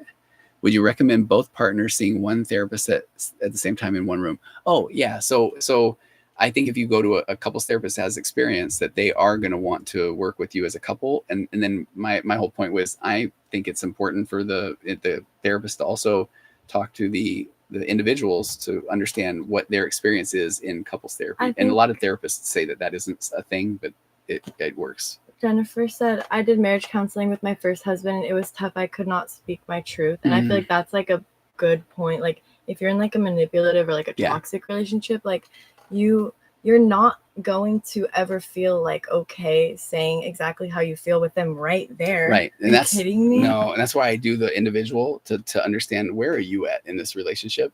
And if they're saying, I don't know, but I'm afraid to say what I want to say. Yeah, because how can you be like true to like feeling so hurt when like you're already stuck in this cycle of like trying to please this person? Yeah. No. So I don't know. Personally, I feel like I would not want my boyfriend there, but maybe, I mean, it's obviously situation to situation. Like I'm not in a relationship like that. It depends on what you're going in there for. You're going in there to improve the relationship, or you're going in there to improve how you are showing up in the relationship. And there is a difference there.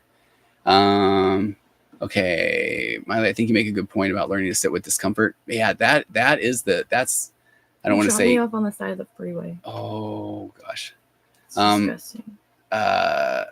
Oh, Amanda, you're very nice. The couple stuff is wild because I never wanted to be a couples therapist until you get the tools to, and then it really helps to be able to provide a framework and the super duper quick version of, I started out doing a lot of work with addiction.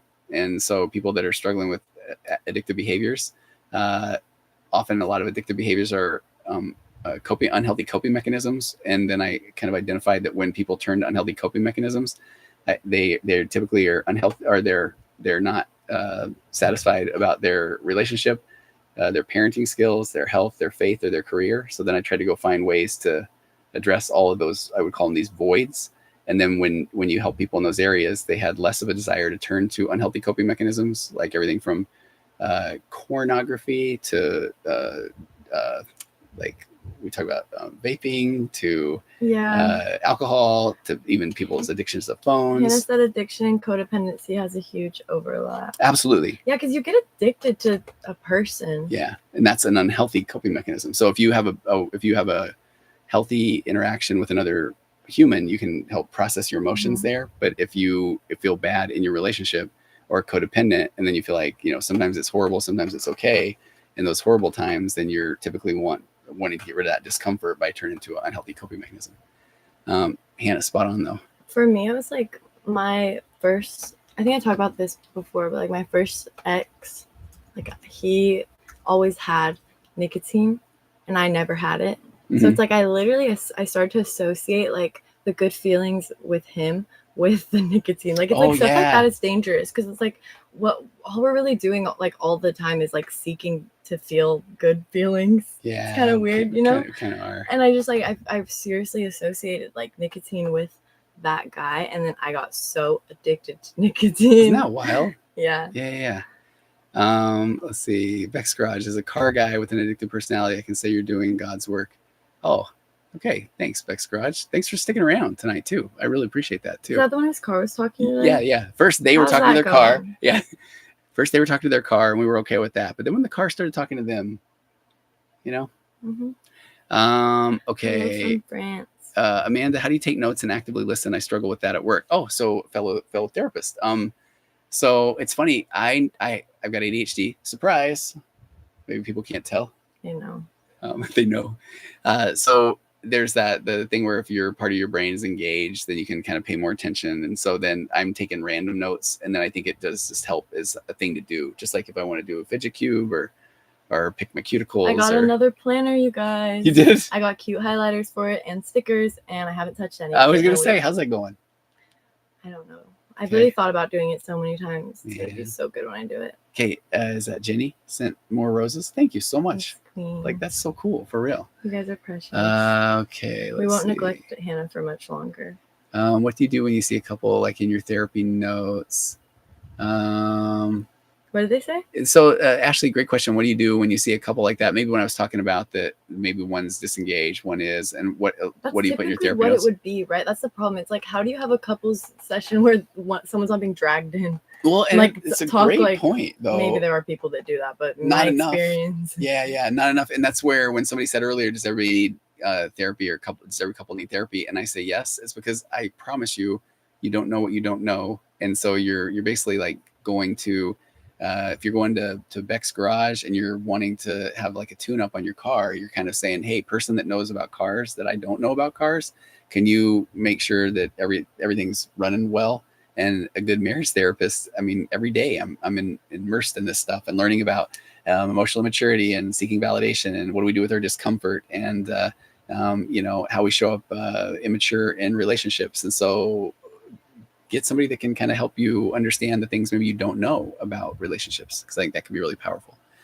And therapy notes. Here's an interesting one. This is kind of a fun story. We've told some of the stories before, maybe where I've had to go testify in like a court case. So there's process notes and there's therapy notes. And so your process notes are client came in, worked on relationship, and you kind of keep those brief because those are the ones that could potentially be subpoenaed in court.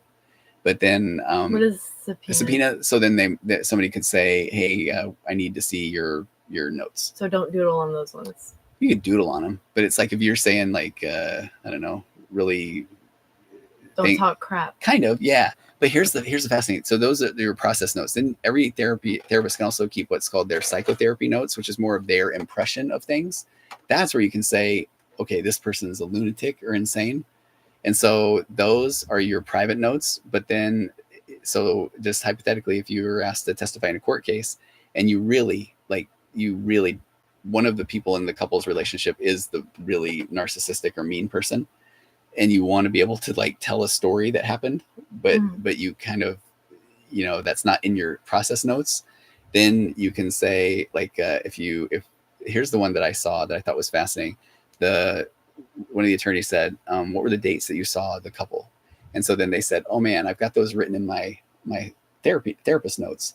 And if you have therapist notes, then if you're going to read them, you need to have copies for everybody in the court. So the judge and the attorneys, so that in your therapy notes, if you're like, I saw them on these dates and man, on this date, the narcissistic guy, threw a fit and he threatened me and all these kind of things, then you hand that out with the therapy notes, if that makes sense. So it's kind of a way to be able to tell your narrative as well. It's what was the question? Somebody said, can you tell the most boring story about therapy? I said, I can. Let me do that. We were in court. I thought something crazy was gonna happen. No, that And was a just not crazy about one. handing out notes. Yeah, but in the notes, it's like it's a way to sneak a story in there about this guy's insane. So Well, why would you want to sneak that in? Wouldn't that be like the basis of your main argument? no, because like you're given this narrative, and you can like if you've seen TV court, and the defense attorney comes in and cross-examines the person and tries to make them look horrible, that's real. Like they really get in there and do that. And so then if it's like, okay, here's this narrative about this horrible thing that their client did, then now they're going to stay away from that whole thing, you know? So, but now all of a sudden there it is. And then, yeah, so like it's right in front of you. Yeah, and everybody's got it. Yeah. Do parents ever feel insecure in their relationships with their kids? Yes. As a parent and therapist and one who has kids, absolutely. Because you want to, I mean, you still want, as much as we talk about you should not want validation, you do, or need validation, you want validation. It's okay. I mean, I want it. I want Sid to tell me, kids? Yeah, well, from everybody. You want to kind of know that you're okay. You want to get to the place where you know you're okay, but it's nice to hear somebody say, "Hey, I appreciate you." I mean, that's a nice thing. Actually, when people can't take a compliment, that's a problem. You know, because that's where they can't internalize that because they don't feel good about themselves, you know, or they feel like, oh, well, now I owe you one as well. Or I know that I get what you're saying, but I don't know. For me right now, I feel like it helps me to like not really care about like for sure. If someone compliments me, like I try not to I try not to really take that in too much either, because if I take that in, then that means I have to take in the bad too. You know what I mean? Yeah. Would that be the bad about what somebody else is saying? Yeah, because it's like if I believe that someone thinks I'm pretty, then that means I have to believe when that person thinks I'm ugly. So I feel like I just like, I don't know. I just feel like don't take any of it in. So I appreciate that. I like what you're saying. And I think it's so normal. And that's where I do think the concept of differentiation is that I'm the one that gets to take in the data. And then I'm the one that determines if there is truth in that. So somebody can say, I think you're doing a horrible job as a therapist. And I can say, okay, tell me more. Because I don't have to react. I don't have to defend myself. And then because I can say, well, I disagree. And that's okay. But then somebody can also say, but I think that you did this well. And then if I know that that's something I've been working on, then I can say, well, I appreciate that.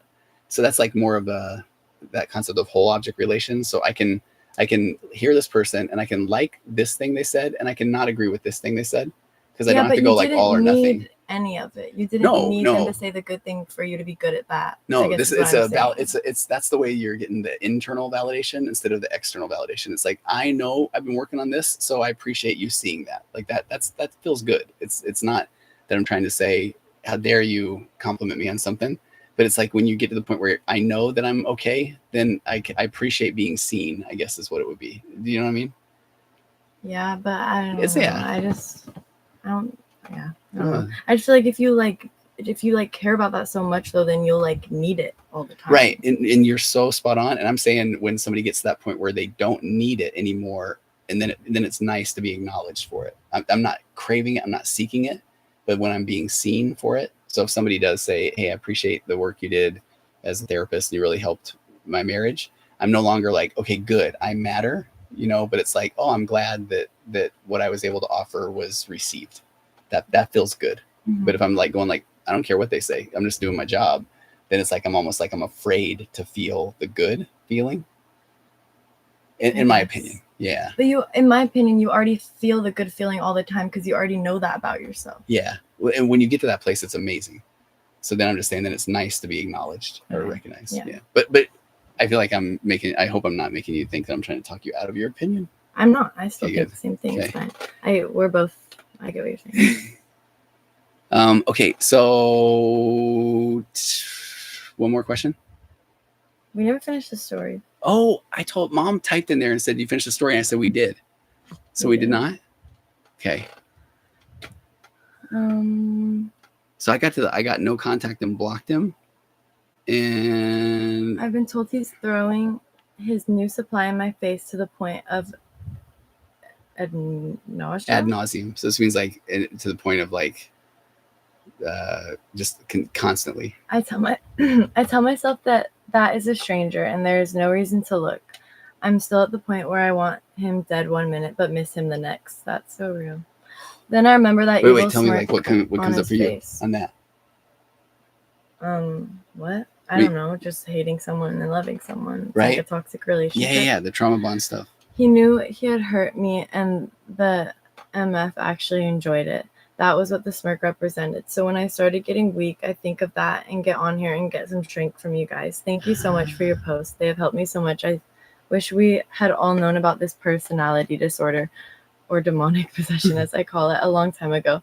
It might have saved a lot of heartache. I wish nothing but the best for all of us survivors. Blessings to you all. Man. Finally, a happy ending, because we've actually never finished one before. Okay, maybe they all end happy or not. I appreciate her saying the word survivor, because I think that's real. That's very real. The demonic thing made me think of down 101 Music said, any new ghost stories? Anything over the last couple of weeks? I don't think so. No? Not that I can think of. I am noticing every time I go out early in the morning, there's like a couple of bunnies that are hanging out in the front yard, and then they hop away, and I'm wanting to make meaning out of that. They live in the front yard. Do they? Yeah. Okay. Oh, do they? Yeah, they live in the front yard. You guys, I tried to have a pet beetle, and it was okay. It's like called this like blue like death fiending beetle. Death fiending, yeah. And so they play dead all the time, apparently. Like, that's this thing. So I saw him playing dead. So I was like, oh my gosh, you are literally fearful right now. I need to be your mom. I need to save your life. So I made him a home. And I tried to keep him. Yeah. And it turns out he was actually just dying. Oh. So I literally just watched him die for like 4 hours. And I was like, you silly little. Oh, like, you are so good at that. And I'm like, oh, he's literally kicking his little feet. You silly goose. No, he was dying slowly in front of my eyes. So then he died, and then we found a snake in our house. Talk about that. I wasn't here for that. And it was so cute. But I was scared of it at first, so I set it free. Okay. And then I was like, oh my gosh, what if I had a pet snake? So I went back and got it and put it in the dead bug's house. Okay. But it turns out that like you're not supposed to keep them or something. I don't know. It was so weird, you guys. There was literally a snake in our house, and it was like 5 a.m. I thought I was hallucinating. That's the second snake we found here. I haven't seen it yet. But it was cute. It was like, apparently it was called like a worm snake, so it was just pink. How big? It was like this big. It looked like a worm, but it was like a teeny baby little snake, and it was like rose gold. I gotta look one up. Okay. I don't think I've seen any ghosts though. The motion sensor like goes off on by itself all the time, but that's just like it does normal. No. Oh, like that? Do something else. You know, if you're gonna turn on the light, like come on, let's make something interesting. That is not what it looked like. That is actually disgusting. Is it really? Like actually, no, it actually okay. Like okay. That. I would rather not see any of these. That's the one it looked like. It was like a rose gold snake. It was so cute. Okay, I'm gonna close this window because that is really. But so yeah, I set it free because I was on Reddit and they were like, if you home it, you might as well be killing it. And honestly, that's true because I'm terrible with things like that. So I set it free again. Okay. No, mom is typing right now. I need you to read that, Sid. I know. I didn't show it to my mom. No pet snakes. No. It would have been domesticated, Mom. Oh my God, you guys! I did have a pet spider today. It was the cutest thing ever. It was a jumping spider, and my dog was trying to eat it, and so it jumped onto me for safety. So you rescued it. Yeah, it was so cute. And then it turned out it had babies, so we don't want to. Okay, mom's typing Sydney. Mess with that. No. Haas Warren, my favorite streamers. Thanks, Haas. I appreciate that. Mm-hmm. Okay. I just want to be a cute girl with like a little baby snake that like I walk around with. You're a very cute girl. Do you really need a snake? Had them before. Have you? Men. Oh. Okay. All right. So when do you leave for the other side of the world? I don't know. Okay. So we'll do another one of these. We'll be able to do another one. Okay. So we'll be back I'll put it up on this. Yeah. We'll be back Sunday for sure, probably. I think so. Okay. I'm not sure what day it is or when I'm going. Okay. So Sunday, 12, 13, 14, 15, 16, something. So we'll be back Sunday night. You should do like one more question. Let's do it. What? Is there one on there? I don't know. There's this one. I don't really like that one. Somebody said, do you mainly do in-person therapy? Actually do virtual and in-person. And then we hit that one. Advice in navigating relationships during the transitional period of children entering adulthood. AmJam. And I wonder if they're talking about navigating relationships with their kids entering adulthood, or if they're in a new relationship while their kid is entering adulthood. You know what? Okay, I have a question for you. So one of the things that's interesting is kids are supposed to become differentiated from their parents. So the parent is wanting to try to hang on to the relationship or, make sure they did all they can do. But it's like actually a kid's job to then start to become more autonomous. Mm-hmm. Did you feel that pull? I mean, so were there times where even if mom and I were being okay, that you found yourself like wanting to push against us? Wanting to push against like you? wanting your I autonomy? felt myself wanting to be like what you guys wanted, but I found my like natural being telling me like to do the opposite. Yeah, and that made me feel like a really bad person for a long time. Yeah. I don't blame you. I mean, it was like religion more. Yeah. And so that was hard. Like there was like for a long time, it was like, this is what they're telling me to do, and this is who I am and what I feel. And so that's what created a lot of that like guilt and shame all the time. Mm-hmm. I think that's why I would wake up and just feel it so intensely and not know why. Because it was like, I'm a kid. I'm not that smart. It's just going into my subconscious. Yeah. Like I think that I'm just going to church and hearing random words, and I think I'm just zoning it out and not hearing anything. But in reality, what's being put in my brain is like, everything that you think you're doing right, you're doing wrong. In my situation, at least. Yeah. So I don't remember when what you the started question thinking was. about things. Well, just that and Amjam says yes with my children. So navigating that relationship as the kids become adults. And so I think that I appreciate your answer, because it's natural for a kid to then, again, I don't know, push away is the right, but differentiate is the desire to try to maintain a connection, but also become autonomous or become my own person. For me, it's like, I love you guys so much, but like the reality is you're just put with random parents. It's up to you to decide if you actually care what they think about you. And that is differentiation. Yeah. And I can like confidently say like, I love you guys, but I don't think I care what you think about me. Yeah. Which is healthy. Yeah. As wild as that is, does that feel weird to say? No, honestly, like it feels like good, because I don't think I used to be like that at all. Yeah. But it's like, I love you, I respect your opinion, but like I care what I think about me more. You know what I mean? Oh, I hope so. Yeah. And then because our job should be to then be there. How can we support you? But if I make it about me, I don't want you to do that. I think you need to do this. That's me being kind of controlling or selfish. And also me caring about what you think is like me trying to control you. It's like, I want you to live your life, live your truth. I don't want, like, and I it's like, it is like really that differentiation of like, I just want us to exist happily together. I don't want you to control me. I don't want me to control you. You know what I mean? Because you're an adult. Yeah. So hug? No. Matt sent some gifts. Matt. King. Did you call him king or queen? Queen. I guess I don't know if Matt. I was joking. It's a king. Okay. Hey, thanks for sharing that kind of stuff. I think that's the stuff that I like, when adult children can hear that it's okay to feel that way. Because I think sometimes, as the therapist in me gets to hear people talk about that, and they feel bad about feeling that way. And that's right. And that's what I'm saying. And I almost did just apologize to you. Did you? I think about it. Yeah. But I shouldn't apologize for like wanting to like just be true to who I am, Yeah. I mean, you'll be locked in your room tonight, and I'll withhold food and stuff. I mean, that's kind of normal, right? Yeah. Typical. Okay. Kate Cow, ugh, beautiful. She knows this at her young age. Aww. That's nice. Thanks, Queen. That is. Okay. So thanks, everybody. Man, I could just like talk to you more about all that stuff. Just like kind of interviewing you, It's kind of fun to hear that stuff too. And I think that's the part when we were talking earlier about it takes courage to be known. So you're showing that courage.